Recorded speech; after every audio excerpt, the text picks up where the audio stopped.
Bonjour et bienvenue dans cette émission des 11 et 12 septembre 2023 de ma web TV sur laquelle je vous propose de jour en jour une information franche et directe, sans concession ni tabou, accessible, honnête et sourcée, en vous rappelant que je suis totalement indépendant et donc libre de mes propos. Aujourd'hui, dans la continuité de toute la série Covid non censurée qui s'est étalée sur plus de 40 épisodes, je vous propose une émission sur le thème de tenir bon. À la lumière, évidemment, d'un certain nombre d'éléments de réalité saillants.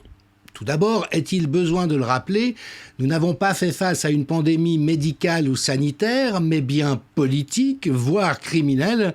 Et comme le rappelait récemment le docteur Peter McCullough, un des plus grands cardiologues au monde, si nos gouvernements n'avaient strictement rien fait, nous aurions géré cette épidémie de façon optimale et avec infiniment moins de dégâts.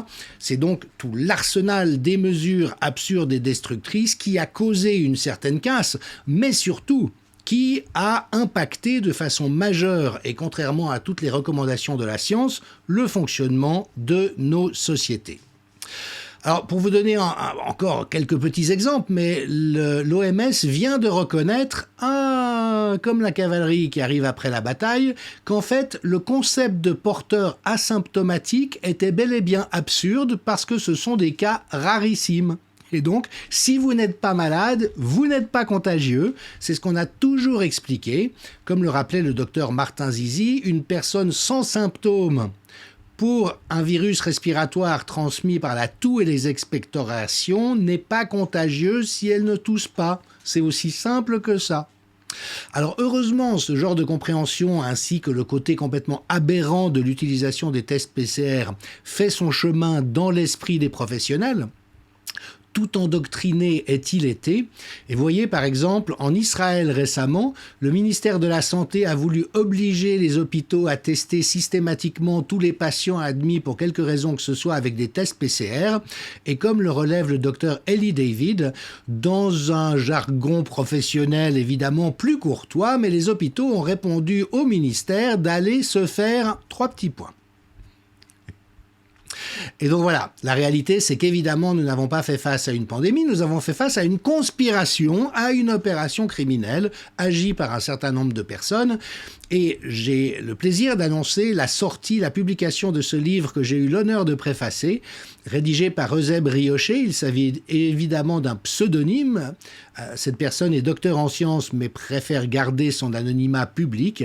Et il a écrit un livre mais absolument remarquable où vous retrouverez tout ce qu'il y a à savoir sur toutes les dimensions de la crise que nous avons vécue. Il s'appelle Covid-19, guerre ouverte contre les peuples. Et vraiment, c'est un livre, voilà, à la fois très exhaustif et d'une rigueur absolue. Alors, ce que nous savons aujourd'hui, bien sûr, c'est qu'il s'agit d'un test de soumission des populations, et Bill Gates l'a dit lui-même. Donc de nouveau, ils disent ouvertement ce que les journalistes nous expliquent qu'il ne faut surtout pas croire ou entendre parce que ce sont des théories du complot. Ça a servi évidemment aussi à l'avancement du Great Reset, donc ce programme d'asservissement des populations par des personnalités au pouvoir non élues qui est en cours. Et un travail de destruction de la société, ça encore, c'est dit ouvertement, à des fins, paraît-il, de reconstruire, mais nous sommes en droit de questionner cette affirmation. Alors Bill Gates, sur le vaccin Covid, encore une fois, a reconnu très ouvertement dans une interview, avec son air extrêmement torve comme à son habitude, il s'agissait d'un test sur la confiance des gens, confiance dans leurs dirigeants politiques et leur système de santé, et a-t-il ajouté, c'est au moins un petit sujet de plaisir pour nous, statistiquement, nous n'avons pas obtenu les résultats auxquels ils s'attendaient. Bon, en ce qui nous concerne, les résultats étaient beaucoup plus élevés que ce qu'ils auraient dû être. Et puis en ce qui concerne le nouvel ordre mondial et le Great Reset, je cède la parole à l'ancien président de la République française qui lui aussi s'est exprimé sans ambiguïté à ce sujet. Et je peux vous dire une troisième chose. On ira ensemble vers ce nouvel ordre mondial.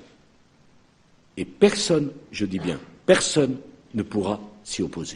Alors je vous fais observer 2 choses. D'abord, c'est que de dire qu'il y a un projet, un processus en cours et que personne ne pourra s'y opposer, je vois mal comment cela cadre avec l'idée de la démocratie, où les populations, les peuples ont le droit de choisir la direction qu'ils entendent voir prendre à leur société.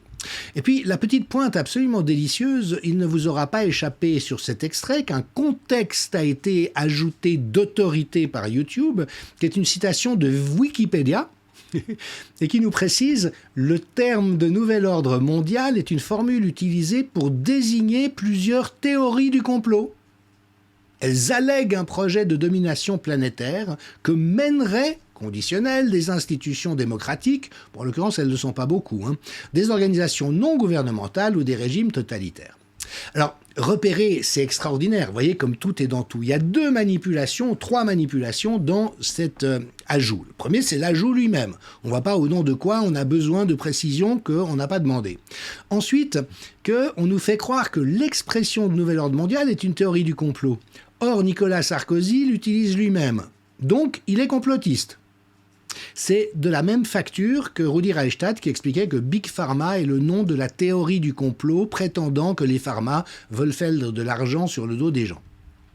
Donc non, nouvel ordre mondial, c'est une intention politique qu'on peut critiquer en imaginant le cas échéant des complots. Mais donc on voit déjà qu'il y a une manipulation dans la manière dont Wikipédia présente l'information. Et en ce qui concerne Wikipédia, j'en ai déjà alerté mes spectateurs, le fondateur de Wikipédia vient d'avertir que le site est géré par la CIA pour laver le cerveau du public. Il y a une guerre qui est en cours. Votre cerveau, vos émotions et vos pensées sont l'enjeu de la bataille et Wikipédia est le fer de lance utilisé par la CIA pour vous faire croire en toute innocence à la véracité de certaines informations mais qui servent le plan de la CIA. Donc vous voyez, on est tout de suite plongé au cours du sujet. Alors, puisqu'on est au cœur du sujet, on va se tourner vers Edward Snowden, cet ancien agent de la CIA, réfugié à Moscou aujourd'hui, qui a révélé l'étendue, l'envergure, mais aussi la gravité de la violation des droits liés au système d'espionnage de tout un chacun. Nous sommes espionnés en permanence de la cave au grenier et de fond en comble par les agences en question. Et lui avait expliqué tout le système tourne autour de la majorité, de la masse, pour lui faire croire n'importe quoi. Et n'importe quel contenu répété suffisamment souvent et suffisamment fortement va faire son chemin dans l'esprit des gens. Et ça marche. Vous pouvez faire croire n'importe quoi à n'importe qui, à condition d'utiliser ces stratégies de masse, et notamment de faire répéter de manière quasiment hypnotique la même expression par toute une palette de gens. Donc la première fois que vous écoutez ça, vous dites « Oh, c'est un peu bizarre, je ne sais pas très bien ce que j'en pense ». La deuxième fois, ça a déjà l'air familier, et la 12e fois, vous y êtes acquis.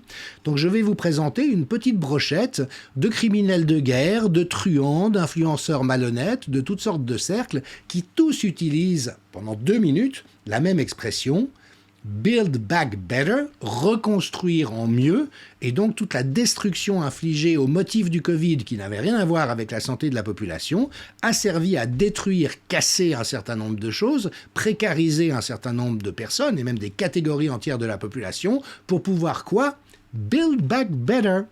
Alors voilà, si vous n'êtes pas encore convaincu, au sortir de ce clip, j'espère bien que vous le serez. It's a very pertinent question to ask, how do we build back better? To build back better or whatever. We have a chance to reset the clock and build back better than before. To build back better than before. Remember the terrible damage of COVID as we try to build back from this global pandemic. Joe Biden calls it build back better. Build back better. Building back better. To do things differently. To build back better. We're going to build it back better. And build it back better. My plan to build back better. Start taking all the problems that have been created in education and mental health and start to build back in a positive way. I have launched a booklet called Build Back Better, Britain After Coronavirus. It's about building this country back better. Growing conspiracy following it. It is called the Great Reset. An unprecedented opportunity to rethink and reset the ways in which we live. The great opportunity for reset. The theory even calls Mr. Biden's campaign slogan, Build Back Better, a front for the conspiracy. Build back better. Building back better our economy. Build back better. All elements of the Great Reset are fundamental to building the future we need. This pandemic has provided an opportunity for a reset. It's a big effort to, some would say, to build back better.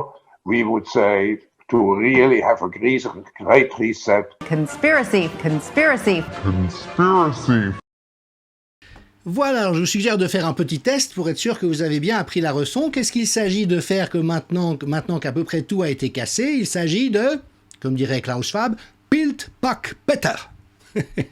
Et de manière amusante, la première ministre de Nouvelle-Zélande, enfin l'ex, a dit avec son accent « build back better », ce qui veut dire reconstruire amèrement, ce qui paraît quand même un petit peu plus juste. Mais donc, on voit l'endoctrinement et l'ingénierie sociale, et avec cette idée que si vous n'êtes pas d'accord avec cette idée de « build back better », à ce moment-là, vous êtes dans la théorie du complot, supposant que le Great Reset a d'autres intentions que les intentions très nobles et positives et bienveillantes envers la population de « build back better ». Et donc, on est exactement dans cette situation où des élites en perdition, parce que quand même, de moins en moins de gens, on retrouve un peu de bon sens, peuvent croire à la sincérité, à la bienveillance de ces personnalités, et donc cherchent désespérément à endoctriner les masses avec ce processus d'endoctriner précisément le gros de la population pour la diriger contre les opposants, les dissidents, ceux qui voient clair, ceux qui essayent d'alerter sur la réalité du danger en les faisant passer pour des dangereux complotistes. Sachant que nous sommes effectivement dans un système de siphon. On le voit, les classes moyennes et laborieuses s'appauvrissent dans tous nos pays. Paix à son âme, mais j'aime rappeler que mon grand-père, qui était fondé de pouvoir dans une compagnie d'assurance, donc une position honorable, mais certainement pas outrancièrement lucrative, avait les moyens de se payer une villa dans la région lémanique en Suisse, et aujourd'hui, plus personne, à moins d'être dans une position dirigeante dans une banque ou une grande entreprise, ne peut se permettre quelque chose de similaire. Et donc, comme le souligne Philippe Murer, économiste, tout notre système aujourd'hui est une gigantesque machine à prendre toujours plus dans la poche des classes moyennes et populaires pour l'envoyer en haut dans les gros portefeuilles de la caste.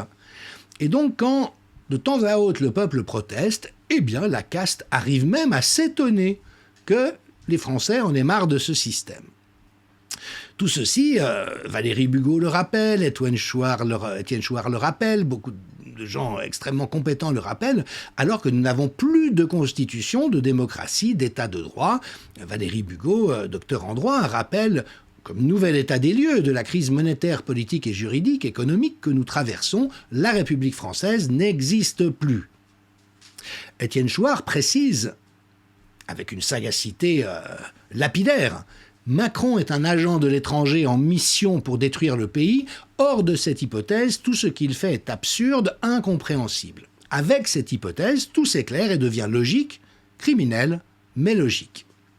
Et donc aujourd'hui, nous sommes dans cette réalité où la masse de la population vit encore dans ce que le philosophe Alexis Haupt a si judicieusement appelé le médiavers, c'est-à-dire un monde fictif, fabriqué et entretenu par les médias de masse, instrumentalisé par la CIA et les agences de sécurité des États, dans lequel les gens sont plongés à leur insu.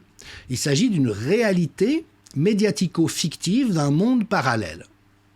Alors un bon exemple de médiavers, vous voyez, les parlementaires suisses, à l'époque de la deuxième vague, si je ne m'abuse, donc le rebond épidémique de l'automne 2020, qui étaient parqués dans des clapiers en plexiglas et tout fiers, s'imaginant être en train de lutter contre la terrible pandémie de coronavirus.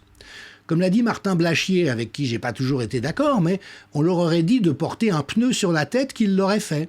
Donc ces parlementaires, on aurait très bien pu les voir avec une photo d'eux, chacun avec son pneu sur la tête.